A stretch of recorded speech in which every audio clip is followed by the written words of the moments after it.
오늘 본문의 말씀을 가지고 어떻게 기도해야 할까요? 라는 첫 번째 말씀을 가지고 함께 기도하고자 합니다. 말씀을 나누고자 합니다. 특별히 우리가 지난주에 기도를 어떻게 해야 되는가에 함께 나누면서 기도를 하는 그 제목에 대한 이야기를 한번 나누었죠. 우리가 해야 될 기도의 제목들, 내가 부르짖고 기도해야 될 제목들이 무엇인지를 살펴보았습니다. 나의 필요로부터 시작하여서 또 가정을 위해서, 특별히 가정을 위해서도 배우자를 위하여, 또 자녀를 위하여, 또 부모님들을 위하여, 또 가까운 친척들을 위해서, 또 우리 이웃들을 위해서 기도해야 될 것에 대해서 말씀을 나누었죠. 교회에서도 마찬가지입니다. 교회 지도자들을 위해서 기도하고 또 교회 성도들을 위해서 기도하는 것은 우리에게 매우 중요한 일이다라고 하나님 말씀하셨습니다. 그래서 우리가 기도를 해야 될 대상들을 구체적으로 기도하기 시작하면 당연히 기도의 시간은 많아질 수밖에 없습니다. 길어질 수밖에 없고요. 그래서 기도가 짧아지고 기도가 잘 안 되시는 분들은 사실은 제일 좋은 방법은 기도를 써보는 것이 제일 좋습니다. 내가 기도해야 될 대상들을 차례차례 써놓고 그 대상들을 위해서 내가 지금 어떻게 기도를 하고 있는지 구체적인 내용을 적어보면 그 기도가 길어지고 또 기도가 힘이 없어지고 응답이 어떻게 되는지도 알게 됩니다. 꼭 우리가 기도를 하다가도 내가 하나님의 뜻과 상관없이 내 뜻대로 기도하는 경우가 있을 수 있습니다. 그러나 기도를 내가 어떻게 하고 있는지를 계속 보다 보면 기도가 어떻게 바뀌어지는지도 알게 되는 것입니다.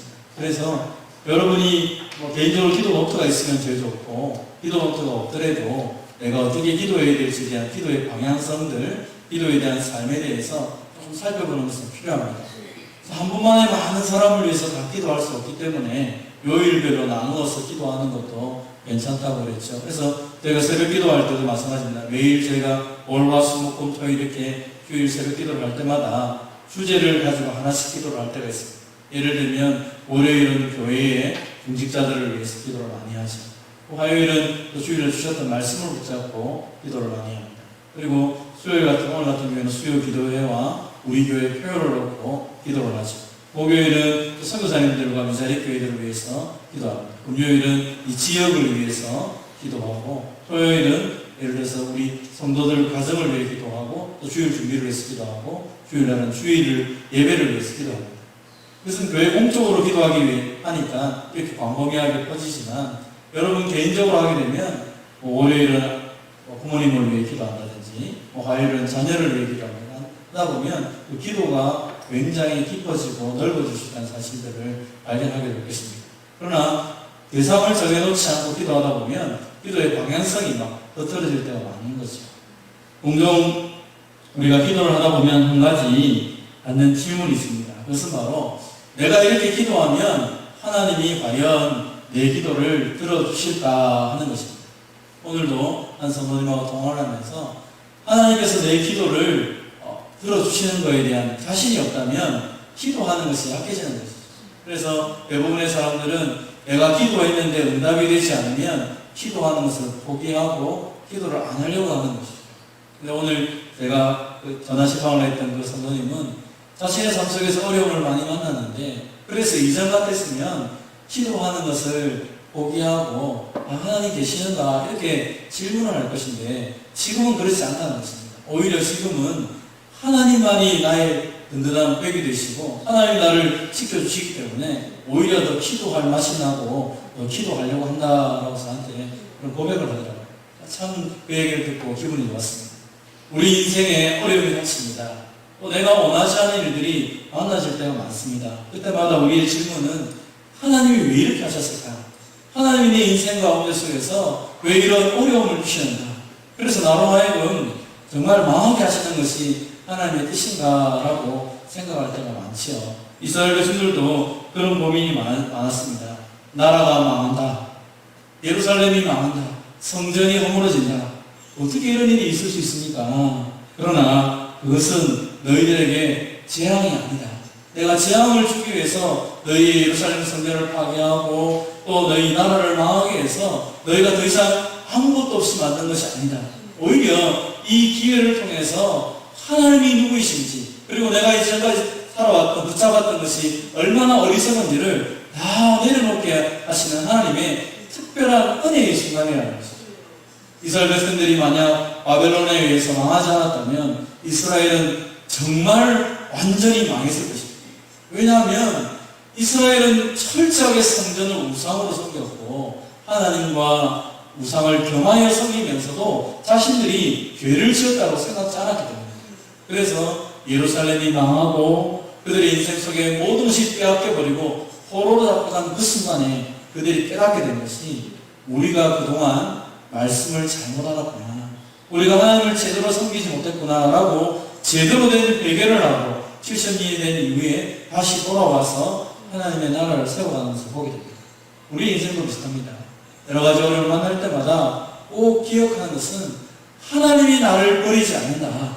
가장 큰 그 증거가 뭡니까? 하나님이 나를 버리실 것 같았으면 나를 구원하지도 않으셨을 것입니다. 하나밖에 없는 아들 예수님의 목숨값으로 우리를 살려주셨는데 하나님 우리를 버리시겠습니까? 절대로 버리지 않는 것입니다. 그래서 너희를 향한 나의 생각을 내가 아니 평안이요 재앙이 아니다.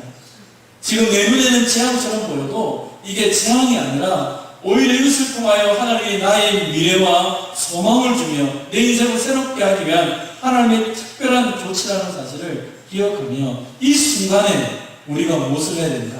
바로 하나님 앞에 나와야 되는 것입니다.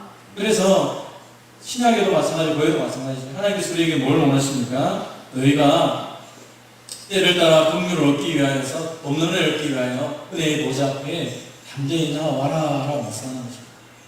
인생에 어려움이 있기 때문에 하나님께 더 가까이 나가는 것이고요. 인생에 평안함이 있기 때문에 또한 하나님께 나아가는 것입니다.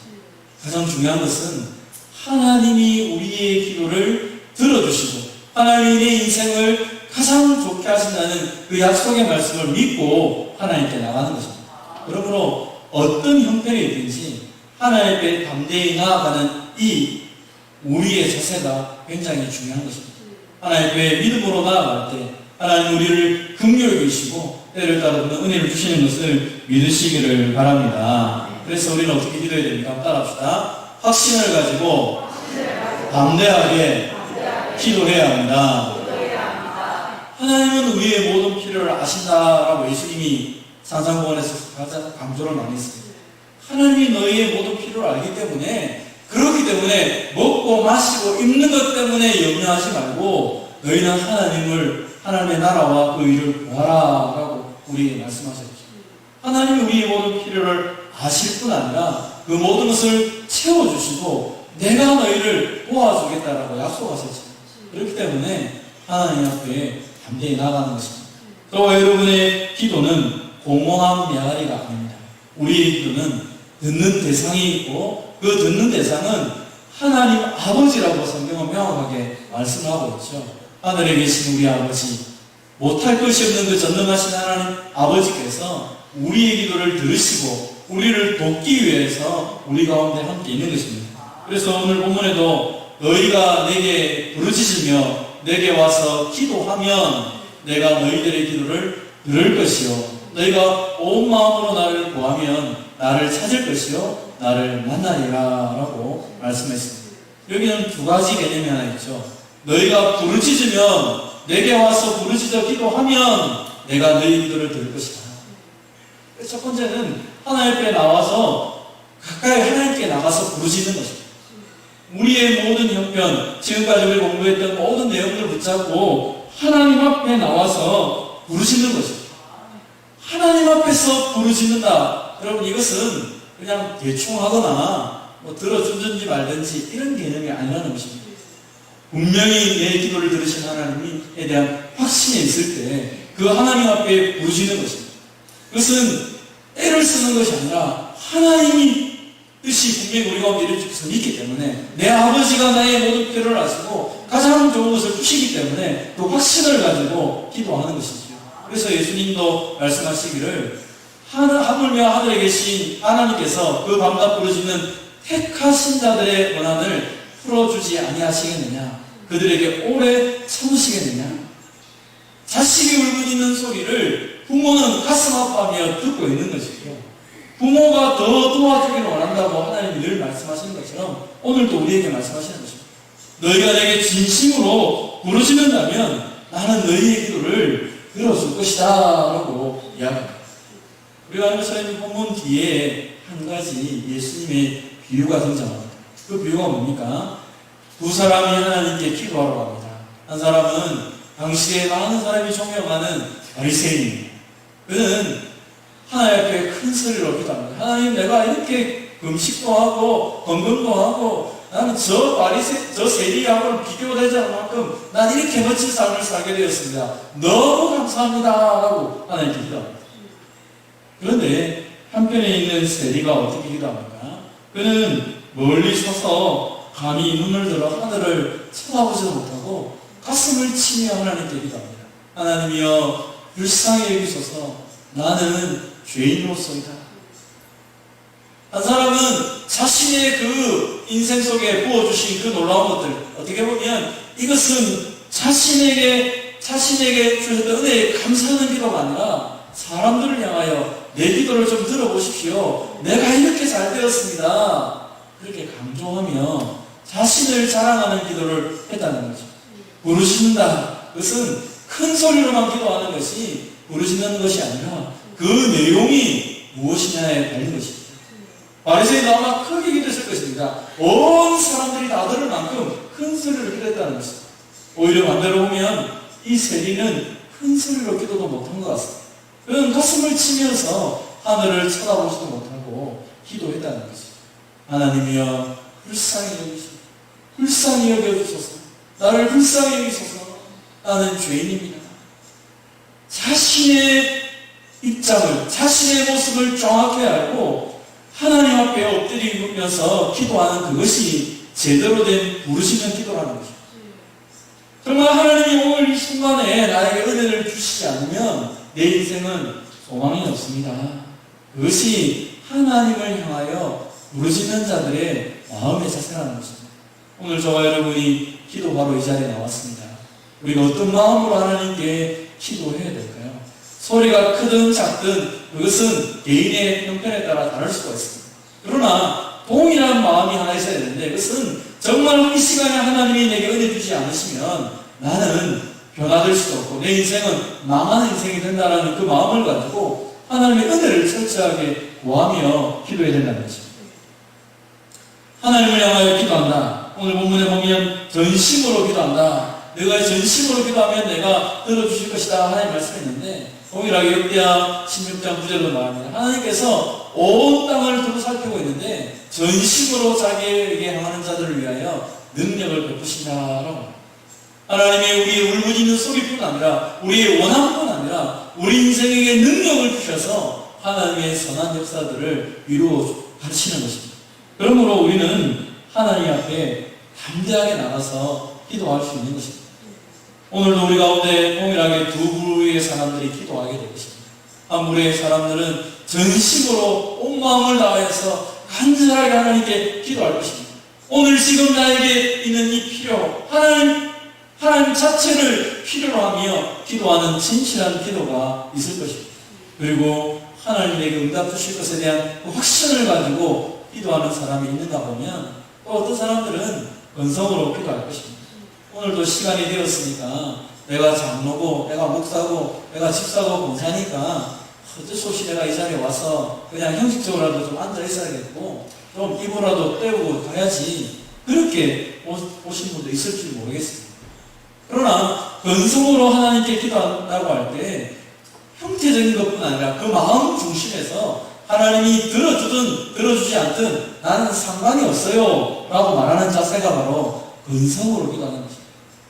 오늘 내 기도를 하나님이 들어주지 않으시면 나는 안 됩니다. 오늘 이 순간에 은혜를 받지 않고는 이 자리를 나가지 않겠습니다 라고 말하고 각오하며 결단하며 기도하는 것이 전심으로 기도하는 것입니다.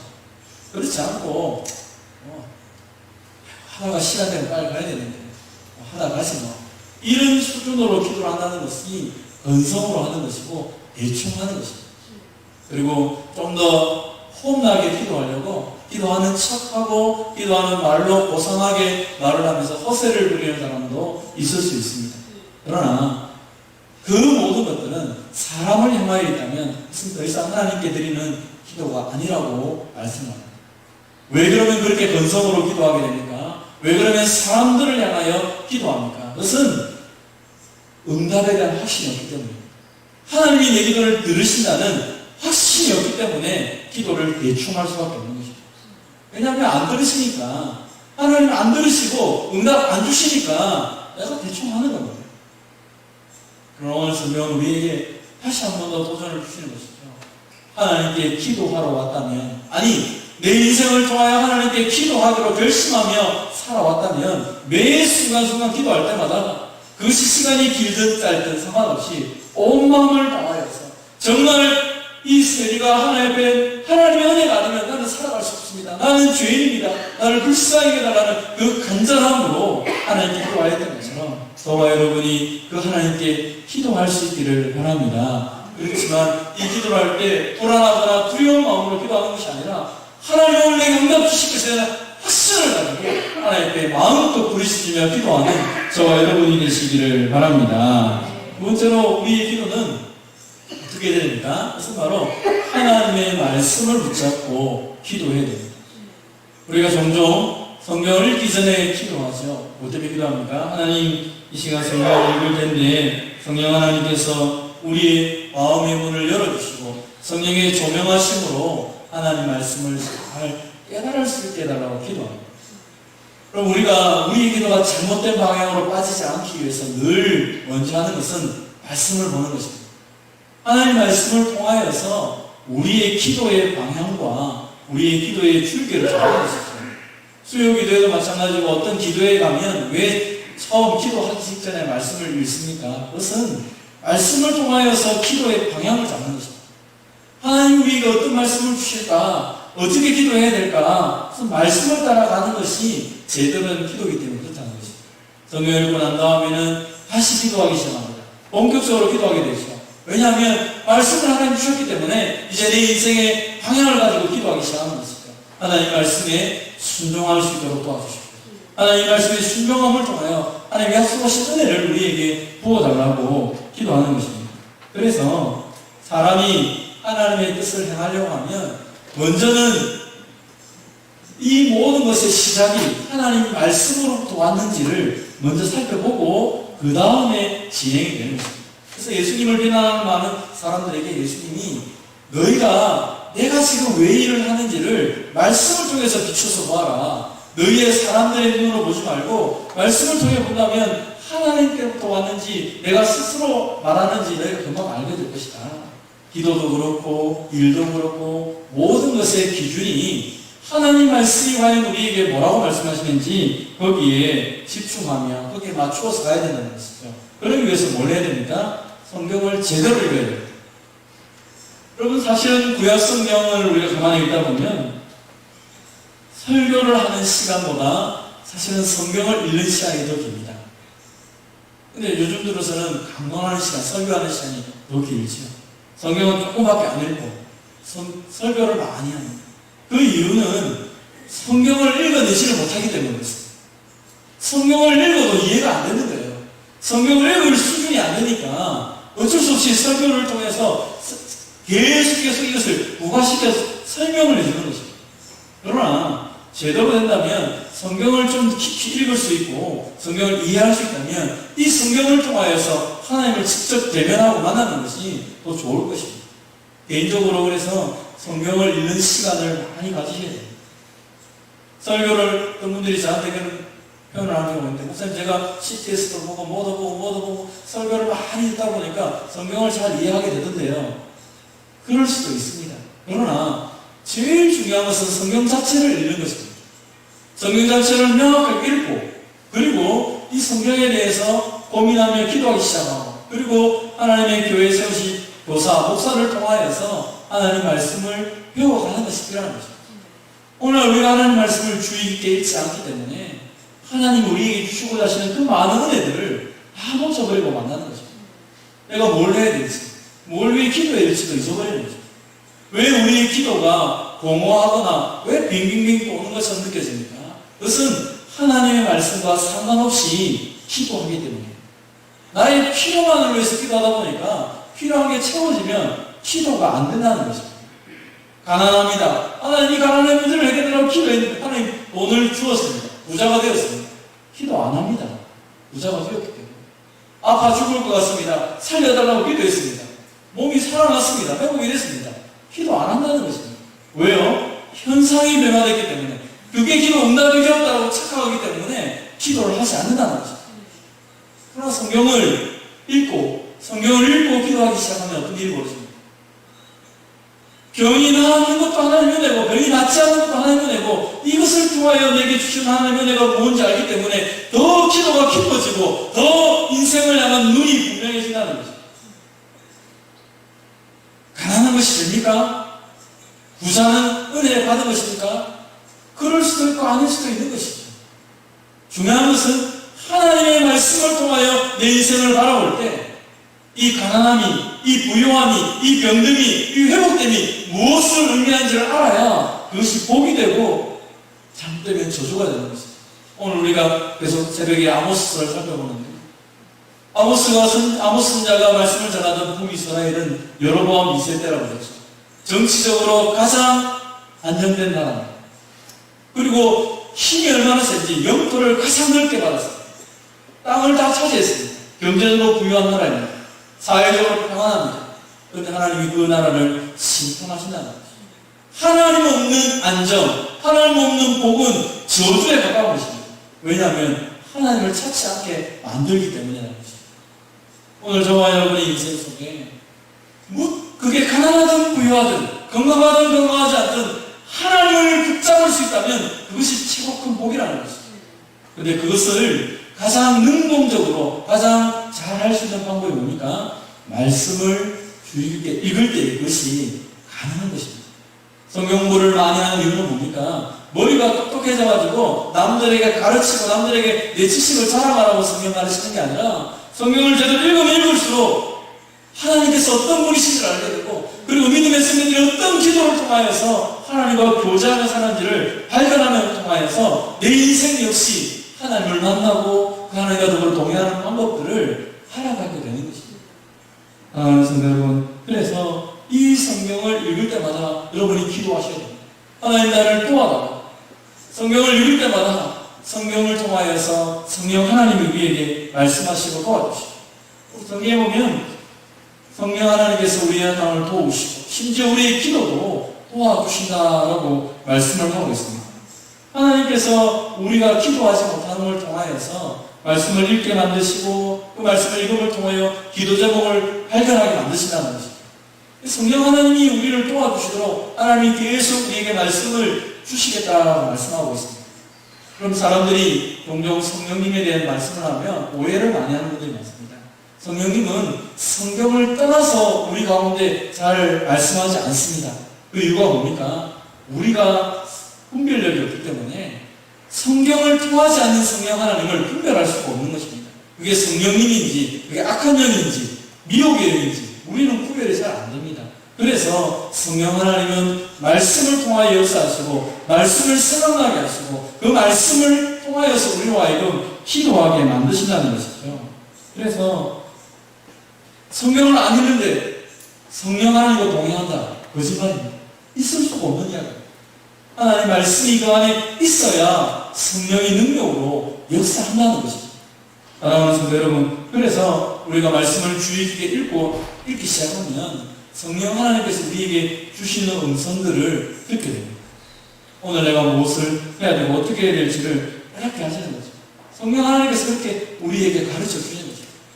그러나 아마 말씀을 붙잡고 기도하기 시작하다 보면 내 생각이 아니라 하나님이 주시는 생각에 내가 엎드려질 때가 있습니다.